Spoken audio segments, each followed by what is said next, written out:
सांसदभित्र एउटा लेडिज सांसदलाई काममा तपाईँहरूले बचाएर सभामुखलाई हान्न लाउनु भएको थियो नि। सम्पूर्णमा नमस्कार। आजको यस भिडियो मार्फत म तपाईहरुलाई जानकारी गराउन गइरहेको छु हैन।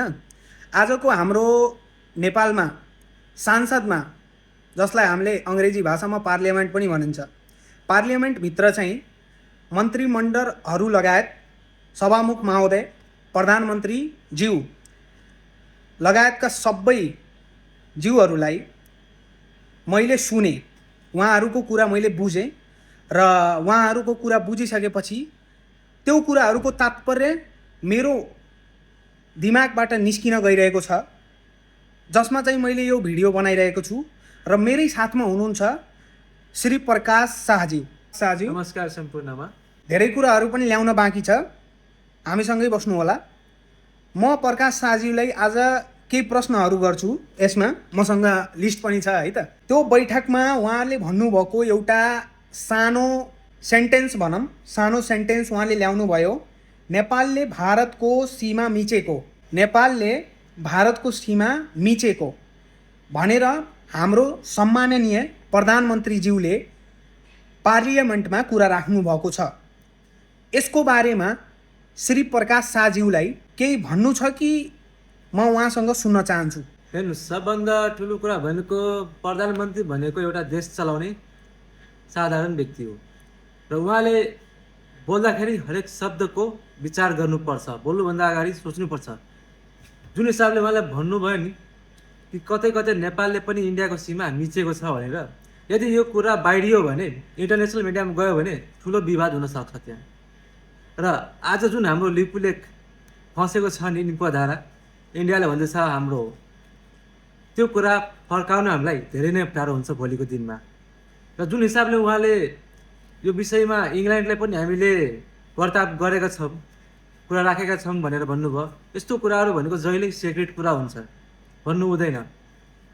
इन्डिया पनि सानो देश छैन र मोदी भनेको माइन्ड खेल्ने गेम हो। उहाँले यो कुरा पनि अहिले क्लियर गर्न पर्छ, यो भनाइको तात्पर्य के छ, यो भनाइको कारण के छ, यो भनाइ सही हो कि गलत हो, यो कुरा उहाँले खुलासा दिइराख्नु पर्यो। भिजिट भिजामा यदि मान्छे आइरहेको छ विदेशमा र उसँग आफ्नो स्किल छ, उसले आफ्नो काम गर्न सक्छ, ऊ सक्षम छ काम गर्नको लागि, उसले आफ्नो भिजा कन्भर्जन गर्न सक्छ भने किन त्यो लेगिमेन्टमा ल्याउँदैन र किन त्यो रुलमा लेखेको छैन कि भिजिट भिजामा तपाईँले यति पिरियड दिइरहेको छ, यति पिरियडमा तपाईँले आफ्नो भिजा कन्भर्जन गर्नु भनेर।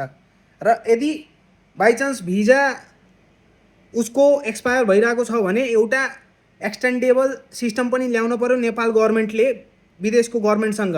त्यो कसरी हुन्छ त्यो मिलाउनु पर्यो। यो हो त नेपालको संविधान। के सिकाउँछ नेपालको संविधानले युवालाई? 12 पास गर्ने त्यसपछि विदेश जाने, यो सिकाउँछ नेपालको संविधानले। सिधा भन्नुपर्दाखेरि जुन हिसाबले प्रधानमन्त्रीज्यूले भन्नुभयो नि कि भिजिट भिसामा जान्छन्, उता गएर भिजिटलाई वर्किङमा कन्भर्ट गर्ने सिस्टम पनि रहेको छ भनेर, तर उहाँले भने जस्तो सजिलो छैन कि हामी खाडीमा बस्छौँ, हामीलाई थाहा छ सिस्टम। हामीलाई सोध्नुहोस्, मान्छे यहाँ आउँछ 3 लाख 2 लाख 2.5 लाख 4 लाखसम्म खर्च गरेर यहाँ मान्छे छिर्छ, भिजिटमै आउँछ, कतिपय सेटिङबाट पनि आउँछ, हाम्रो एयरपोर्टमै सेटिङ हुन्छ। यहाँ आएर काम पाउँदैन, मान्छे अल्पत्र पर्छ, बस्नलाई रुम हुँदैन, खानालाई खाना हुँदैन। अहिले यहाँ रोडमा जानुहोस्, पक्कै पनि तपाईँ 3-4 जना भेटाउनु हुनेछ 1 किलोमिटरको रेन्जभित्र। त्यो दुःख कसले बुझ्दिनु हो? यदि तपाईँ पठाउने नै हो भने मेन पावर थ्रु पठाउनु न। तपाईँ यो भिजिटवालाले किन एलाउ दिनुभयो? तपाईँले प्रधानमन्त्रीज्यू बोल्नुभन्दा पहिला केही सोचेर बोल्नुहोस्। माननीयहरूसँग तपाईँहरू राम्ररी व्यवहार गरेर हैन, किनकि तपाईँहरूले पनि विचार गर्नुपर्ने हो। त्यो लाइभ टेलिकास्ट भएर तपाईँलाई 3.5 करोड जनताले देखिरहेको छ है त, 3.5 करोड जनताले देखिरहेको छ। त्यसमा तपाईँहरूले विचार गर्नुपर्ने छ नेपालको जनताहरूले के रिस्पोन्स गर्छ भनेर। म आफै पनि रिक्वेस्ट गर्न चाहन्छु आगामी दिनहरूमा यस्तो दुर्व्यवहार देख्न नपाइयोस्। यस्तो देख्न पाइयो भने जे कुरा सिकाउनुहुन्छ हामी सिक्ने त्यही हो है त। र म लास्टमा यो भन्न चाहन्छु कि जुन हिसाबले सांसदभित्र एउटा लेडिज सांसदलाई काममा तपाईँहरूले बचाएर सभामुखलाई हान्न लाउनु भएको थियो नि, जुन हिसाबले तपाईँहरू भेडा बाख्रा जस्तै भिडभाड गरेर जब लाइभ प्रशासन भइरहेको छ त्यहाँ होइन, क्यामेराको अगाडि तपाईँहरू भेडा बाख्रा जस्तै सभामुखलाई हान्न जानुभएको छ त्यहाँ। तपाईँहरूलाई कसरी कसरी तपाईँहरूलाई जनताले पत्यायो कि तपाईँहरूले सांसद बनाएको छ, तपाईँहरूले देश चलाउने मान्छे हो। तपाईँहरूले यो के अरे नर्सरीमा केजीमा पढ्ने बच्चा होइन तपाईँहरू, जुन भेड बाख्रा जस्तो ए आउँ गरेर यसरी देश चल्दैन नि हजुर। डिसिप्लिन हुन्छ। तीनवटा चाहिँ हामीले टपिक राखियो यसमा। अनि त्यही हो, हाम्रोतिरबाट चाहिँ यही एउटा निवेदन जस्तै बुझ्नुहोस् होइन। हाम्रोतिरबाट यही रिक्वेस्ट गर्न चाहन्छौँ हामी चाहिँ बस्ने भनेको हेर्नु, हामी विदेशमै बस्ने हो र यो भिडियो चाहिँ हामी तपाईँहरू मार्फत हामी अब यो सोसल मिडिया मार्फत हामी पुर्याउन चाहन्छौँ। जनशक्ति भनेको तपाईँकै हातमा छ र जनशक्तिकै हातमा तपाईँहरू हुनुहुन्छ। अन्तिममा नेक्स्ट टाइम तपाईँहरू सांसदमा छिर्नुभन्दा पहिला डिसिप्लिन र म्यानर सिकेर आउनु होला है।